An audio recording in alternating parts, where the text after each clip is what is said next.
마태복음 1장 18절에서 25절 말씀. 예수 그리스도의 나심이 이러하니라. 그의 어머니 마리아가 요셉과 약혼하고 동거하기 전에 성령으로 잉태된 것이 나타났더니 그의 남편 요셉은 의로운 사람이라. 그를 드러내지 아니하고 가만히 끊고자 하여 이 일을 생각할 때에 주의 사자가 현몽으로 이르되 다윗의 자손 요셉아 내 아내 마리아 데려오기를 무서워하지 말라. 그에게 잉태된 자는 성령으로 될 것이라. 아들을 낳으리니 이름을 예수라 하라. 이는 그가 자기 백성을 그들의 죄에서 구원할 자이심이라 하니라.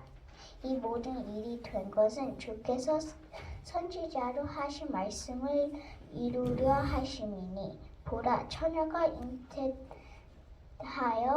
아들을 낳을 것이요 그의 이름을 임마누엘이라 하리라 하셨으니 이를 번역한즉 하나님이 우리와 함께 계시라 함이라.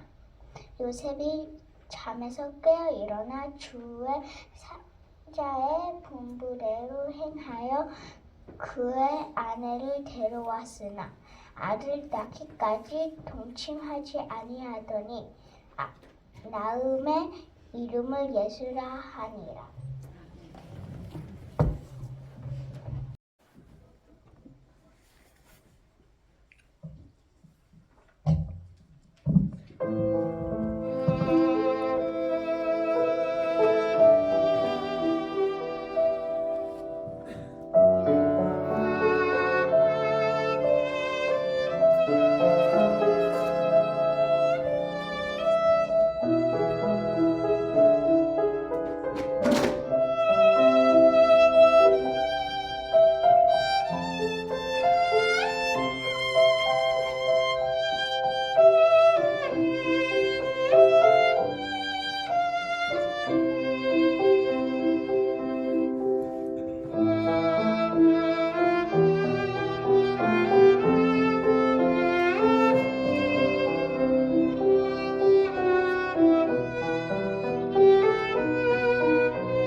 I'll be reading from Luke chapter 2, verses 1 through 14. And it came to pass in those days that a decree went out from Caesar Augustus that all the world should be registered. This census first took place while Quirinius was governing Syria. So all went to be registered, everyone to his own city. Joseph also went up from Galilee, out of the city of Nazareth, into Judea, to the city of David, which is called Bethlehem, because he was out of the house and lineage of David, to be registered with Mary, his betrothed wife, who was with child. So it was that while they were there, the days were completed for her to be delivered. And she brought forth her firstborn son, and wrapped him in swaddling cloths, and laid him in a manger, because there was no room for them in the inn. Now there was in the same country shepherds living out in the fields, keeping watch over their flock by night. And behold, an angel of the Lord stood before them, and the glory of the Lord shone around them, and they were greatly afraid. Then the angel said to them, Do not be afraid, for behold, I bring you good tidings of great joy, which will be to all people. For there is born to you this day in the city of David a Savior, who is Christ the Lord. And this will be the sign to you. You will find a babe wrapped in swaddling cloths, lying in a manger. And suddenly there was with the angel a multitude of heavenly hosts praising God and saying, Glory to God in the highest, and on earth peace, goodwill toward men.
마태복음 2장 1절부터 12절 말씀입니다.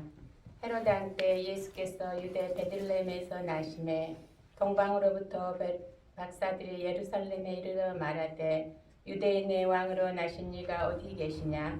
우리가 동방에서 그의 별을 보고 그에게 경배하러 왔노라 하니 헤로드 왕과 온 예루살렘이 듣고 서동한지라. 왕이 모든 대제사장과 백성의 서기관들을 모아 그리스도가 어디서 나겠느냐 물으니 이르되 유대 베들레헴이오니 이는 선지자가 이렇게 기록된 바 또 유대 땅 베들레헴아 너는 유대 거울 중에 가장 작지 아니하도다. 내게서 한 다스리는 자가 나와서 내 백성 이스라엘의 목자가 되리라 하였음이니라. 이에 헤롯이 가만히 박사들로 불러 별이 나타난 때를 자세히 묻고 베들레헴으로 보내며 이르되 가서 아기에 대하여 자세히 알아보고 찾거든 내게 구하여 나도 가서 그에게 경배하게 하라. 박사들이 왕의 말을 듣고 갈새 동방에서 보던 그 별이 문득 앞서 인도하여 가다가 아기 있는 곳 위에 머물러 서 있는지라. 그들이 별을 보고 매우 크게 기뻐하더라.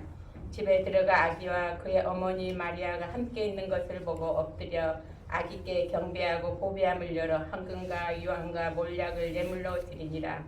그들은 꿈에 헤로데게로 돌아가지 말라 지시하심을 받아 다른 길로 고국에 돌아가니라. 아멘.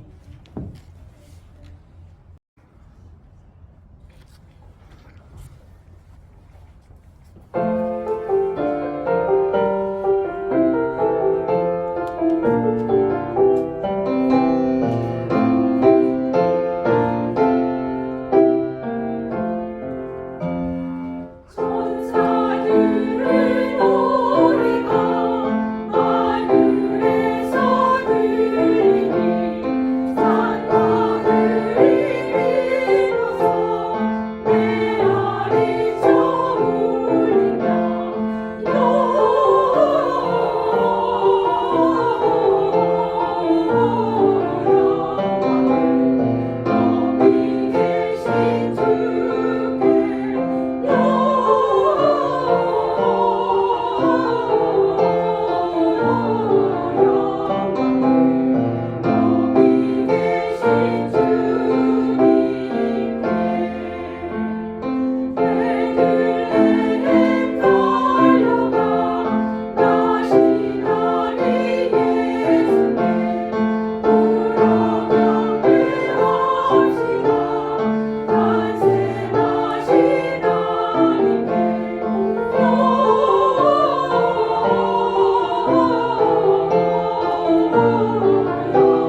하나님의 말씀 구약성경 미가서 5장 1절에서 9절까지의 말씀을 읽고 제가 말씀을 증거하도록 하겠습니다.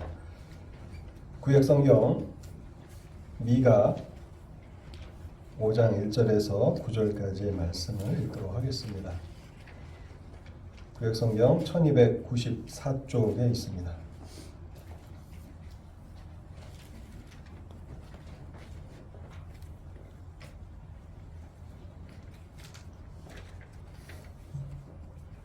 미가서 5장 1절에서 9절까지입니다. 딸 군대여 너는 때를 모을지어다. 그들이 우리를 애워쌌으니 막대기로 이스라엘 재판자의 뺨을 치리로다. 베들레헴 에브라다야 너는 유다 족속 중에 작을지라도 이스라엘을 다스릴 자가 내게서 내게로 나올 것이라. 그의 근본은 상고의 영혼에 있느니라. 그러므로 여인이 해산하기까지 그들을 붙여 두시겠고 그 후에는 그의 형제 가운데 남은 자가 이스라엘 자손에게로 돌아오리니 그가 여호와의 능력과 그의 하나님 여호와의 이름의 위엄을 의지하고 서서 목축하니 그들이 거주할 것이라. 이제 그가 창대하여 땅 끝까지 미치리라. 이 사람은 평강이 될 것이라. 아수르 사람이 우리 땅에 들어와서 우리 궁들을 밟을 때에는 우리가 7 목자와 8 군왕을 일으켜 그를 치리니 그들이 칼로 아수르 왕을 황폐하게 하며 이모로 땅 오기를 황폐하게 하리라. 아수르 사람이 우리 땅에 들어와서 우리 지경을 밟을 때에는 그가 우리를 그에게서 건져내리라. 야곱의 남은 자는 많은 백성 가운데 있으리니 그들은 여호와께로부터 내리는 이슬 같고 풀 위에 내리는 단비 같아서 사람을 기다리지 아니하며 인생을 기다리지 아니할 것이며 야곱의 남은 자는 여러 나라 가운데 많은 백성 가운데 있으리니 그들이 수풀의 짐승들 중에 사자 같고 양떼 중에 젊은 사자 같아서 만일 그가 지나간즉 밟고 찢으리니 능히 구원할 자가 없을 것이라. 이 시간 하나님의 은혜를 구하면서 잠시 기도하도록 하겠습니다. 자비로우신 하나님 감사합니다. 오늘도 성탄 주일을 맞이하여서 사랑하는 성도들 함께 모여서 하나님의 은혜와 또 구원을 찬송하며 또 관련 성경 구절들을 읽으며 그 은혜를 더 깊이 깨닫고자 그렇게 하나님 앞에 나아갑니다. 자비로우신 하나님, 저희가 하나님을 알아가되 하나님의 사랑을 알아가되 그 넓이와 깊이와 길이와 높이를 온전히 알게 하여 주옵소서. 그래서 그리스도를 통해서 하나님의 충만으로 우리가 충만해지기까지 그러한 경험을 우리가 삶에서 맛볼 때까지 하나님을 더욱 알아가게 하시고 주님의 사랑과 은혜를 알아가는 그러한 삶이 되게 하여 주옵소서. 이 시간에도 하나님 주님의 말씀을 펼치고 주님의 말씀 가운데서 진리를 듣고자 합니다. 주의 성령으로 함께하여 주실 때에 우리의 마음이 하나님의 말씀을 온전히 받기에 합당하게 하여 주옵시고 성령을 통해서 조명하여 주실 때에 하나님의 진리를 밝히 깨달아 알게 하여 주옵소서. 오늘도 단에서 연약한 종을 불쌍히 여겨주시고 하나님의 진리만을 온전히 증거할 수 있도록 주의 성령으로 함께하여 주시옵소서. 이 모든 말씀 우리 주님 예수 그리스도의 이름으로 기도하옵나이다. 아멘. 미가서 5장은 예수 그리스도의 탄생 장소에 대한 구약의 예언의 말씀입니다. 그래서 성탄절에 자주 인용되는 성경 구절 가운데 하나입니다. 마태복음에 보면 우리 주님께서 성경에 약속하신 대로 동정녀의 몸을 통해 이 땅에 오셨을 때에 동방 박사들이 이 땅에 오신 주님을 경배하기 위해서 예루살렘을 방문하게 됩니다. 마태복음 2장 2절에 유대인의 왕으로 나시니가 어디 계시냐? 우리가 동방에서 그의 별을 보고 그에게 경배하러 왔노라. 동방 박사들의 이 말을 듣고 예루살렘 주민들과 헤롯 왕은 크게 놀라게 됩니다. 그래서 헤롯 왕은 대제사장과 서기관들을 모아서 그리스도께서 어디에서 태어나실지를 묻게 되고, 이들은 미가서 5장을 인용하면서 유대 땅 베들레헴이라고 답변합니다. 마태복음 2장 6절 말씀인데요. 또 유대 땅 베들레헴아, 너는 유대 고을 중에서 가장 작지 아니하도다. 내게서 한 다스리는 자가 나와서 내 백성 이스라엘의 목자가 되리라. 우리 주님께서 성육신 하심으로 이 땅에 오셨을 때에 주님은 베들레헴에서 태어나실 것이라고 하신 그 예언을 따라서 베들레헴으로 오십니다. 주님이 베들레헴에서 태어나셨다라고 하는 이 말씀의 의미는 무엇입니까? 이 땅에 주님께서 선택하실 많은 장소들이 있는데, 그 당시에 세계의 중심이라고 할 것 같으면 로마가 아닙니까? 또 헬라 문화의 중심지라고 하는 아테네도 있고요. 굳이 이스라엘 땅을 택하신다면 유대 지방에서는 단연코 예루살렘이 사람들의 관심과 또 주목을 끌기에는 합당한 장소가 아닙니까? 그럼에도 불구하고 주님께서는 베들레헴에 나시겠다고 구약 선지자를 통해서 예언하시고 그 예언을 따라서 베들레헴으로 오십니다. 주님께서 베들레헴에서 태어나셨다라고 하는 이 사실은 주님의 겸손과 낮아지심을 강조하는 그런 메시지가 담겨 있을 것입니다. 영광의 왕께서 인간이 되셔서 우리 가운데 오실 때 주님이 얼마나 낮아지셨는가, 얼마나 굴욕을 당하셨는가 하는 것을 강조하는 그러한 메시지가 베들레헴에서 태어나신 그 사건에 담겨 있을 것입니다. 오늘 본문 미가서 5장 2절을 보면요, 이렇게 쓰고 있습니다. 베들레헴 에브라다야, 너는 유다 족속 중에 작을지라도 이스라엘을 다스릴 자가 내게서 내게로 나올 것이라. 그의 근본은 상고의 영원에 있느니라. 만왕의 왕께서 나시기에는 너무나 초라한 작은 동네입니다. 여러분, 대통령이 한 나라를 방문할 때, 미국 대통령이 한국을 방문할 때에 주로 어디로 옵니까? 지방의 작은 도시에 와서 거기에 초라한 그러한 호텔에 묵습니까? 그 나라의 중심 도시에 와서 그 나라가 자랑하는 가장 그런 최고급 호텔에 묵는 것이 일반적인 관례가 아닙니까?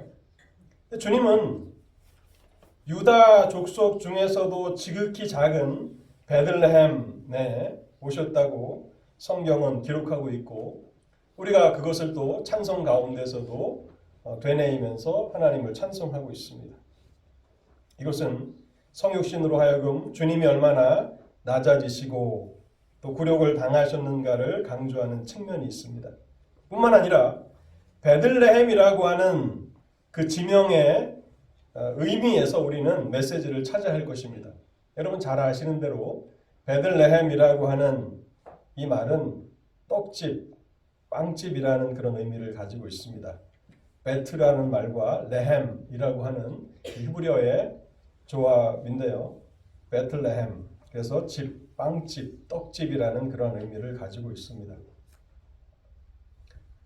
자기 자신을 지극히 낮추시고 굴욕과 고난을 당하시기 위해서 이 땅에 오셨습니다. 그리고 십자가에서 자기 자신을 화목 제물로 드리십니다. 왜 주님께서 이 세상에 오십니까? 영광의 보좌를 버리시고 이 낮고 천한 곳에 오신 이유가 무엇입니까? 또 이 땅에 오셔서 사람들이 가장 하기를 꺼려하는 십자가를 지시는 그 이유가 무엇입니까? 주님은 자신을 들여서 영적으로 굶주린 자들에게 생명의 떡을 제공하기 위해서 이 땅에 오신 것입니다. 그래서 요한복음에 보면 내가 생명의 떡이라 말씀하시지 않습니까?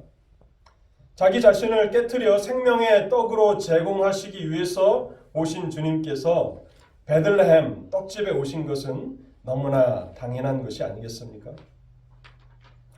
미가서 5장 2절은 이렇게 또 이 진리를 덧붙입니다. 그의 근본은 상고의 영원에 있느니라.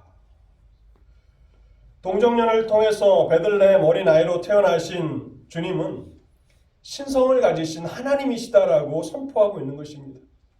미가 선지자가 베들레헴에 오신 그 아기는 신성으로는 성부와 동등하신 하나님이시라고 선포하고 있는 것입니다. 베들레헴에 오신 그분은 영원부터 계셨던 하나님이셨습니다. 창세 전부터 성부 하나님과 함께 하셨던 성자 하나님이시라고 하는 사실을 미가는 선포하고 있는 것입니다. 여러분, 우리가 예수를 믿는다라고 하는 말을 참 많이 쓰지 않습니까? 예수를 믿는다는 것은 무엇을 믿는 것입니까? 예수를 믿는다는 것은 그분이 베들레헴에 태어나신 아기로 오신 그분이 신성으로는 성부 하나님과 동등하신 우리의 찬송과 경배와 예배를 받으시기에 합당하신 성자 하나님이심을 믿는 것입니다. 예수를 믿는다 하면서도 예수가 하나님께서 창조하신 피조물이라고 믿는 사람들이 참 많습니다. 교회라고 하는 그 집단 가운데 예수 그리스도를 하나님이라고 고백하지 않는 많은 이단 교회들이 있습니다. 예수를 믿는다라고 하는 것은 미가 선지자가 증거하고 있는 것처럼 신성으로는 성부 하나님과 동등하신 영광과 권세를 가지신 우리의 찬송과 경배와 예배를 받으시기에 합당하신 하나님이시다라고 하는 사실을 믿는 것이고요. 또한 인성으로는 우리와 동등하신 인간이신데 다만 죄는 없으신 인간이시기에 하나님과 사람 사이에 유일한 중보자가 되심을 믿는 것입니다. 그분은 우리와 동일한 인간이 되셨습니다. 한 가지 다른 것은 그분은 죄가 없으시다는 사실이고 그렇기 때문에 오직 예수 그리스도만이 하나님과 사람 사이의 유일한 중보자가 되시는 것입니다. 요한복음 8장 57절과 58절에 보면 주님이 이렇게 말씀하십니다. 유대인들이 이르되 내가 아직 50세도 못 되었는데 아브라함을 보았느냐? 예수께서 이르시되 진실로 진실로 너에게 이르노니 아브라함이 나기 전부터 내가 있느니라. 아브라함이 존재하기 전부터 내가 있었다라고 말씀하고 있습니다. 유대인들은 이 사실을 믿지 못합니다. 이들은 예수 그리스도를 믿는 사람들이 아니라는 사실이죠. 그래서 예수 그리스도께 신성 모독의 죄를 씌워서 돌을 들어 주님을 치료합니다. 그러나 주님은 자신이 아브라함이 나기 전부터 태초부터 창세 전부터 하나님이셨다라고 하는 사실을 분명히 밝히고 계시는 것입니다. 그래서 우리는 베들레헴의 구유에 오신 그 아기 예수가 신성으로는 성부 하나님과 동등하신 영광과 위엄과 존귀를 가지신 성자 하나님이심을 믿어야 하는 것입니다. 이 베들레헴과 관련한 또 하나의 이야기가 마태복음 2장에 소개되고 있는데요. 그것은 야곱이 사랑했던 아내 라헬의 죽음과 관련된 이야기입니다. 마태복음 2장 18절입니다. 라마에서 슬퍼하며 크게 통곡하는 소리가 들리니 라헬이 그 자식을 위하여 애곡하는 것이라. 그가 자식이 없으므로 위로받기를 거절하였도다. 이 라헬의 죽음이 베들레헴이라고 하는 이 장소를 설명하는데 우리가 알아야 하는 중요한 또 하나의 이야기가 되는데요. 야곱은 라헬을 사랑했습니다. 그런데 이 라헬은 베들레헴으로 가는 길에 아들 베냐민을 낳다가 죽게 됩니다. 그녀가 죽어가면서 그 아들의 이름을 지었는데 그 이름이 베노니라고 하는 이름입니다. 베노니라고 하는 이 이름의 뜻은 슬픔의 아들이라는 뜻입니다. 야곱이 그 이야기를 듣고 나서 그 이름을 고쳐 부르죠. 베냐민이라고 고쳐 부릅니다. 베냐민이라고 하는 이름은 내 오른손의 아들이라는 뜻입니다. 그래서 이 두 가지 이름은 바로 우리 주님이 누구이신가, 어떠한 일을 하실 것인가를 암시해주는 그러한 역할을 하게 됩니다. 라헬이 죽으면서 베논이라고 했던 그 이름과 야곱이 나중에 베냐민이라고 했던 그 이름의 뜻과 같이 이것은 베들레헴에서 탄생하신 우리 주님의 굴욕과 영광을 나타내는 것입니다. 십자가에서의 고난과 하늘 보좌 우편의 영광을 상기시켜주는 그러한 메시지를 담고 있기 때문에 마태는 주님의 탄생과 관련해서 이 이야기를 소개하는 것입니다.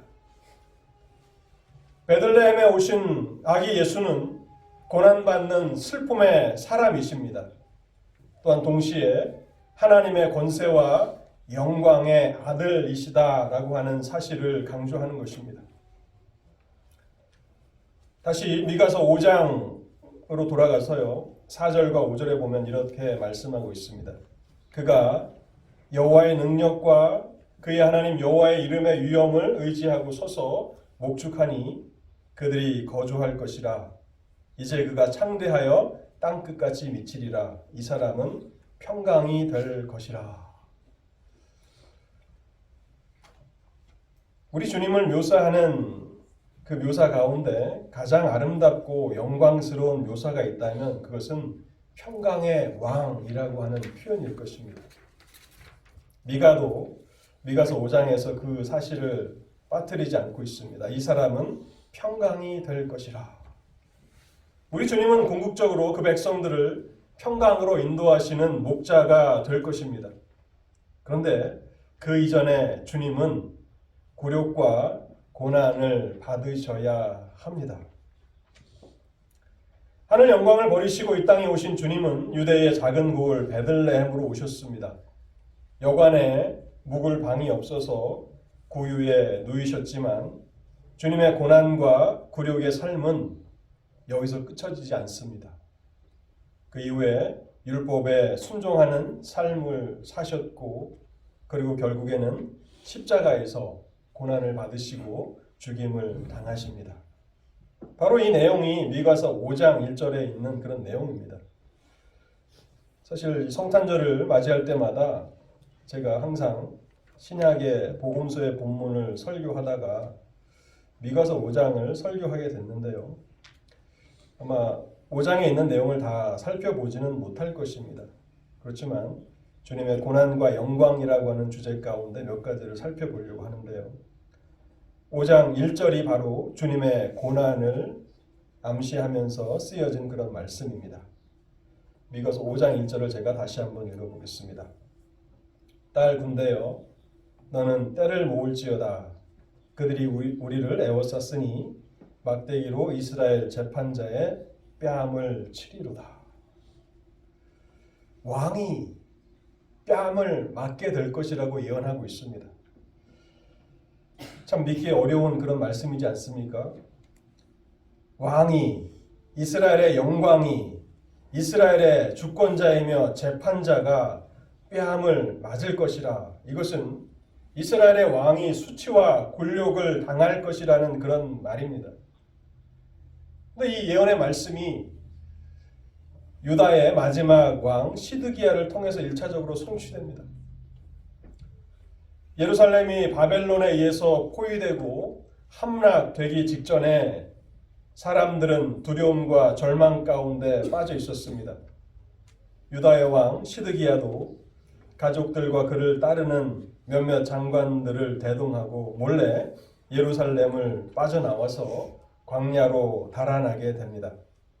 그러나 결국 시드기야 왕은 바벨론 군대에 붙잡히게 되고 시드기야는 바벨론 왕 앞으로 끌려가서 굴욕과 수치를 당하게 됩니다. 그의 목전에서 그를 따르던 신하들과 그의 아들들이 죽임을 당합니다. 그리고 그의 두 눈이 뽑힌 채 바벨론에 끌려가서 그곳에 가서 죽게 됩니다.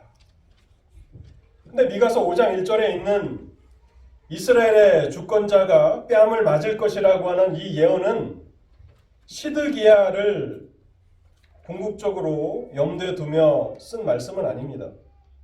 미가서 5장 말씀이 우리 주님 예수 그리스도에게 성취될 것을 말씀하고 있듯이 5장 1절 말씀도 우리 주님에게서 성취됩니다. 주 예수 그리스도의 십자가 사건을 우리가 복음서를 통해서 보면 미가서 5장 1절 말씀이 얼마나 정확히 성취되고 있는가를 보게 됩니다. 그 중에 몇 구절을 제가 읽어보겠습니다. 마태복음 26장 67절에서 68절입니다. 예수의 얼굴에 침 뱉으며 주먹으로 치고 어떤 사람은 손바닥으로 때리며 이르되 그리스도야 우리에게 선지자 노릇을 하라. 너를 친 자가 누구냐 하더라. 감히 만왕의 왕을 만주의 주에게 그 얼굴에 침을 뱉고 그 얼굴을 치는 사람들이 있었습니다. 마태복음 27장 27절에서부터 30절에 보면요. 이에 총독의 군병들이 예수를 데리고 관정 안으로 들어가서 온 군대를 모으고 그의 옷을 벗기고 홍포를 입으며 가시관을 엮어 그 머리에 씌우고 갈대를 그 오른손에 들리고 그 앞에서 무릎을 꿇고 희롱하여 이르되 유대인의 왕이여 평안할지어다. 그에게 침 뱉고 갈대를 빼앗아 그의 머리를 치더라. 이스라엘의 왕이, 이스라엘의 주권자가 모든 세상의 주권을 가지신 영광의 하나님이 매를 맞으시고 침뱉음을 당하시고 또 갈대로 머리를 침을 당했다고 성경은 기록하고 있는 것입니다. 우리 주님은요, 이방인들에게 뿐만 아니라 유대인에게도 조롱과 굴욕과 모욕을 당하셨다고 복음서는 기록하고 있는 것입니다. 우리 주님의 굴욕과 고난은 무엇을 위한 것이었습니까? 왜 주님이 영광의 보좌를 버리시고 이 낮고 천한 이 땅에 어린아이로 오십니까? 베들레헴의 구유에 누이십니까? 오셔서 미가가 예언한 대로 굴욕과 조롱과 멸시를 당하시고 고난을 당하시는 것입니까? 미가는 이렇게 말합니다. 이 사람은 평강이 될 것이라. 이 사람은 평강이 될 것이라.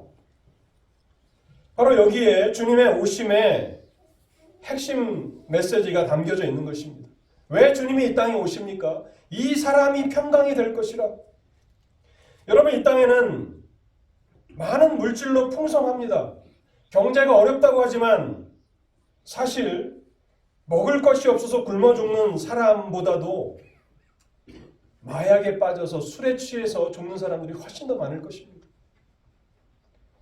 정말 어렵다 하지만 100여 년 전, 200여 년 전 우리 선조들과 비교하면 우리는 참 풍성한 시대를 살아가고 있습니다. 그런데 여러분, 점점 더 이 세상에 고갈되어 가는 것이 있습니다. 그것이 무엇입니까? 평강입니다. 평안을 잃어버린 세대가 되었습니다. 이 땅에는 평안이 없습니다.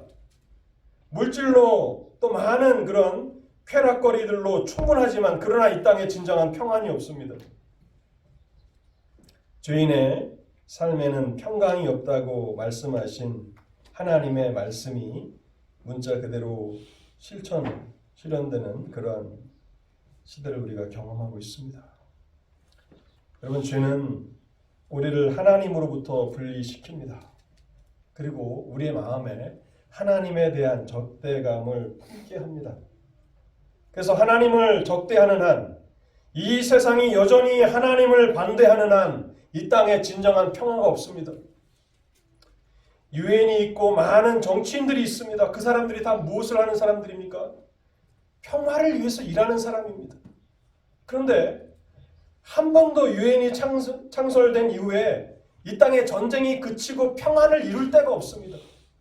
2022년 이 지금 이 한 해에도 여전히 한 곳에는 전쟁으로 해서 많은 사람들이 피 흘려 죽고 있지 않습니까? 미국이 하는 일은 무엇입니까? 그 전쟁의 물자를 대주는 것입니다. 그 물자는 누군가의 또 생명을 빼앗아 가겠죠. 물론 우리 편이냐 남의 편이냐 나눠서 우리가 누군가를 더 지지할 수는 있겠지만 원수들의 그 병사들도 누군가의 아들이 아닙니까? 누군가의 손자가 아닙니까? 누군가의 남편이 아닙니까? 그 전쟁이 끊임없이 일어나고 있다는 사실입니다. 사람들은 많은 물질을 소유할 수 있습니다. 많은 재산을 축적할 수 있습니다. 그러나 그 마음에는 참된 평안이 전혀 없이 참된 안식과 쉼이 없는 그러한 삶을 살아가고 있게 된다는 것입니다. 그래서 우리 주님께서 이 땅에 오신 것입니다. 이 사람은 평강이 될 것이라. 어떻게 주님은 이 땅에 참된 평강을 이루십니까? 에베소서 2장 말씀을 제가 읽어보겠습니다. 2장 12절 이하의 몇 절 말씀을 읽어보겠습니다. 그때 너희는 그리스도 밖에 있었고 이스라엘 나라 밖에 사람이라. 약속의 언약들에 대하여 외인이요 세상에서 소망이 없고 하나님도 없는 자이더니. 오늘 이 시대를 묘사하는 정확한 말씀이 아닙니까? 하나님이 없기에 세상에서 소망도 없습니다. 많은 물질은, 많은 재산은 소유할 수 있지만 그러나 그 심령에 진정한 소망이 없고 쉼이 없습니다. 안식이 없습니다. 이제는 전에 멀리 있던 너희가 그리스도 예수 안에서 그리스도의 피로 가까워졌느니라. 그는 우리의 화평이신지라. 오직 예수 그리스도 안에만 참된 평화가 있다고 말씀하고 있습니다. 예수 그리스도 안에 하나님과의 평화가 있고 예수 그리스도의 복음 안에 사람들이 하나가 됩니다. 이방인과 유대인이 하나가 됩니다. 그리고 참된 평화를 누립니다. 이 세상의 오늘 현실을 바라보면요, 하나님을 대적하는 데 있어서는 모든 사람이 하나가 됩니다. 그런데 그 사람들끼리 모아놓으면 어떻게 됩니까? 서로가 서로에 대해서 반감을 품습니다. 편을 가르고 싸우고 그리고 미워하고 질투하고 시기합니다. 연합이 되지 않습니다. 그 이유가 어디에 있습니까? 하나님을 그들이 알지 못하기 때문에 그렇다고 말씀하고 있는 것입니다. 그래서 주님은 에베소서 2장 16절에 이렇게 말씀하고 있습니다. 또 십자가로 이 둘을 한 몸으로 하나님과 화목하게 하려 하심이라. 오직 예수 그리스도의 십자가를 통해서만 사람은 평안을 얻게 됩니다. 우리의 고질적인 영적인 질병인 죄의 문제를 주님께서 다루시지 않는다면 이 땅에는 평화가 없습니다. 진정으로 예수 그리스도 안에서 자신의 죄가 용서함 받았다라고 하는 이 사실을 경험하기 전까지 우리의 삶에는 안식이 없습니다. 평안이 없습니다.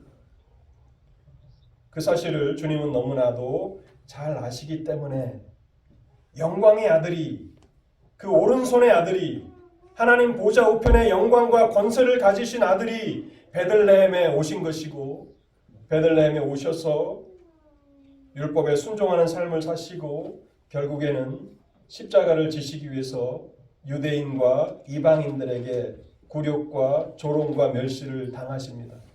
뺨을 맞으십니다. 그리고 십자가에서 피를 흘리십니다. 오직 예수 그리스도의 보배로운 피로 죄 용서함을 받기 전까지 참된 안식과 평안이 없기 때문에 그 사실을 주님이 너무나 잘 아시기 때문에 주님은 십자가를 지시는 것입니다. 사랑하는 성도 여러분, 온 세상은 성탄절을 맞이해서 들떠있고 또 평화의 그런 메시지들을 서로 주고받고 있습니다. 여러분의 심령에는 안식이 있습니까? 쉼이 있습니까? 하나님을 생각할 때 평강이 있습니까? 이 평강은 오직 예수 그리스도 안에만 있는 것입니다. 예수 그리스도의 십자가의 피로 여러분이 죄의 용서함을 경험하게 될 때에 이 평강이 있는 것입니다. 마지막으로 7절과 8절 말씀을 생각해보고 오늘 설교를 마치려고 하는데요. 그것을 경험한 하나님의 사람들이 이 땅에서 어떻게 살아가는지 미가 선지자는 잘 말씀하고 있습니다. 야곱의 남은 자는 많은 백성 가운데 있으리니 그들은 여호와께로부터 내리는 이슬 같고 풀 위에 내리는 단비 같아서 사람을 기다리지 아니하며 인상을 기다리지 아니할 것이며 야곱의 남은 자는 여러 나라 가운데와 많은 백성 가운데 있으리니 그들은 수풀의 짐승들 중에 사자 같고 양떼 중에 젊은 사자 같아서 만일 그가 지나간즉 밟고 찢으리니 능히 구원할 자가 없을 것이라. 여기 남은 자라고 표현된 사람들은 바로 예수 그리스도 안에서 하나님과의 화평을 경험한 사람이고 또한 그리스도 안에서 서로가 평화를 누리는 그런 사람들입니다. 이 사람들이 세상에서 어떠한 역할을 감당합니까? 이들은 여호와께로부터 내리는 이슬 같다고 말하고 있습니다. 죄로 말미암아서 척박한 땅, 광야와 같이 변해가는 이 세상 가운데 하늘로부터 내리는 이슬과 같은 존재가 될 것이라고 말하고 있습니다. 또한 풀 위에 내리는 단비 같다고 말하고 있는 것입니다. 여러분, 이슬이 그 식물을 자라게 하지 않습니까? 또 메마른 땅에 단비가 내려야 곡식이 자라는 것이 아닙니까? 바로 예수 그리스도 안에서 참된 평강을 누리는 사람들이 세상의 이슬과 같은 사람들이고 단비와 같은 사람들이라고 말하고 있는 것입니다. 생명을 주고 이 땅을 신선케 하고 그래서 영적으로 죄악 가운데 공고한 삶을 살아가는 사람들에게 진정한 생기를 주는 사람들이 된다고 말하고 있는 것입니다. 이것은요, 우리가 가진 돈으로 되는 것이 아닙니다. 많은 선물을 사서 사람들에게 준다고 되는 것이 아닙니다. 바로 내가 먼저 예수 그리스도 안에서 하나님과의 평강을 누리고 하나님이 주시는 그 평안을 경험하게 될 때에 하나님은 우리들 한 사람 한 사람을 단비와 같이 이슬과 같이 사용하신다는 그런 말씀입니다. 또한 미가서 5장은요, 야곱의 남은 자에 대해서 말하면서 그들은 수풀의 짐승들 중에 사자 같다고 말하고 있습니다. 양떼 중에 젊은 사자 같을 것이라. 하나님을 대적하고 반대하는 이 세상에서 진정으로 하나님의 평강을 맛보는 사람들은 젊은 사자와 같이 담대할 것이라고 말하는 것입니다. 세상이 아무리 하나님에 대해서 반감을 품고 하나님의 영광을 반대할지라도 그들은 모든 고난과 역경을 이기고 하나님의 능력 안에서 강하여져서 사자와 같을 것이라. 하나님의 평강을 맛본 사람들, 예수 그리스도 안에서 하나님이 주시는 이 화평을 맛본 사람들은 세상에서 담대할 것이라. 그래서 하나님의 뜻을 행하는 사람들이 될 것이고 또한 영적으로 많은 반대에 또 역경에 고난에 직면할지라도 결국에는 믿음으로 승리하는 사람들이 될 것이라고 말하고 있습니다. 오늘날 믿음을 지키며 살아가는 일이 점점 더 어렵게 되지 않습니까? 사자는 홀로 당당한 그런 용맹한 동물이 아닙니까? 하나님은 하나님의 백성들을 그렇게 담대한 사람들로 만드시겠다고 말씀하고 있습니다. 사랑하는 성도 여러분, 여러분들은 예수 그리스도 안에서 이 평강을 맛보셨습니까? 주님은 다름 아닌 이 평강을 죄로 말미암아 곤고하고 피곤하고 안식과 쉼이 없는 우리의 삶에 이 평강을 주시기 위해서 오신 것입니다. 이 사람은 평강이 될 것이라. 여러분, 이 말씀이 여러분을 예수 그리스도께로 가까이 인도하는 말씀이 되기를 바랍니다.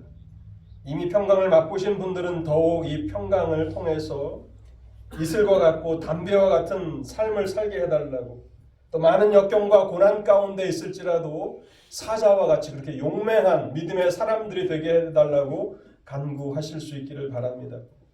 그러나 아직 내 삶에 많은 것들을 위해서 내가 분주하게 일하는 것 같은데 점점점 또 재산은 늘어가는 것 같고 또 사회적인 위치도 더해가는 것 같은데 그러나 내 삶에 진정한 쉼이 없고 안식이 없다면 여러분 예수 그리스도께로 나아가십시오.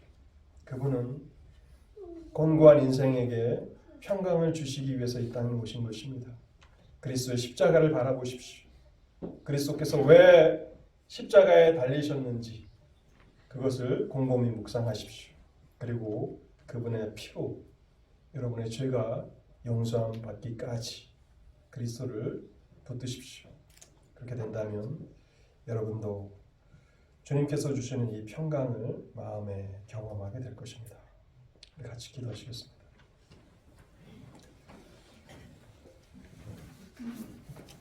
자비로우신 하나님 감사합니다. 만왕의 왕께서 영광의 주께서 천사들의 경배와 섬김을 받으시는 우리 주님께서 베들레헴에 오시고 고유에 누우셨다고 성경은 우리에게 증거합니다. 주님의 굴욕과 주님의 고난은 여기서 끝마치지 아니하였고 곤고한 인생 가운데 평강을 주시기 위해서 십자가로 나아가셨고 그래서 차마 우리가 입으로 묘사할 수 없을 만한 그러한 고통을 그런 치욕을 감당하셨던 것을 봅니다. 그럼에도 불구하고 주님께서 그 입을 열지 아니하시고 그 모든 굴욕과 수치와 고난을 당하신 것은 주님의 그 십자가를 통해서 우리를 하나님과 화목하게 하기 위함이라고 말씀하고 있습니다. 하나님 아버지, 우리를 주님의 예배의 장소로 인도해 주셨는데 하나님 우리를 더욱 그리스도께로 가까이 인도해 주시기를 원합니다. 우리의 몸은 하나님을 예배하는 장소에 나와 있을 수 있지만 그러나 우리의 마음은 그 그리스도로부터 멀어질 수 있겠사오니 하나님 이 시간에도 우리의 마음을 열어주시고 또 우리의 영혼을 긍휼히 여겨주실 때에 십자가에 달리신 그리스도께로 인도하여 주옵소서. 그래서 평강의 왕이신 그리스도 안에서 참된 평안과 안식과 쉼을 누리게 하여 주옵소서. 그래서 하나님 그 은혜를 경험한 하나님의 백성들이 이 땅에서는 이슬과 같고 담비와 같은 생명력을 나타내는 능력 있는 하나님의 백성들이 되게 하옵소서. 또한 여러 가지 믿음으로 말미암아서 환난과 고난을 당할지라도 사자와 같이 젊은 사자와 같이 당당하게 하시고 담대하게 하여 주옵소서. 그리고 마침내는 모든 원수들과 싸워서 영적인 승리를 누리는 그러한 기쁨을 경험하게 하여 주옵소서. 오늘도 부족한 종을 통해서 주신 이 말씀이 사랑하는 성도들을 그러한 영적인 복락으로 인도하여 주시기를 간절히 바라오며 이 모든 말씀 우리 주님 예수 그리스도의 이름으로 기도하옵나이다. 아멘.